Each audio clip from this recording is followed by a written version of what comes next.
Чи манай нөхөртэй унтсан. Уучлаарай би мэдээгүй. Яадаг новш вэ? Манай гэрийг яаж мэдчих вэ? Дагсан юм аа. Би чамайг оруулъя. Гэхдээ хамт сэтгүүл үзэж дотн найзууд болохгүй шүү. Зүгээр л гэлгар утас торны цоглуулга юм шүү. Хөх цам цайлгаж харагдуулдаг юм штэ. Гайхалтай. Тэр бас нэг хүүхэнтэй уулзаад байна. Марк дахиад нэг нууц амрагтай гинэ. Тэр хүүхнийг олж уулзъя. Яа л доо. Бурхан минь. Энэ төмсгөн биш үсттэй. Хөөх солиотой. Арайчтэй. Миний хажууд нь хэрэгэлсэн жих шиг харагдах юм байна.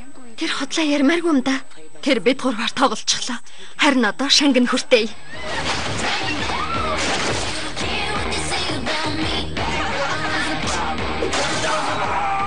Бүслэлтэнд оруулъя. Би зөв амьтад яадгийг мэднэ. Чи харин Маркийг сайн мэднэ. Амбрын юу мэддгийг тогтоох хэрэгтэй юм байна. Нөгөөх бүсгүй.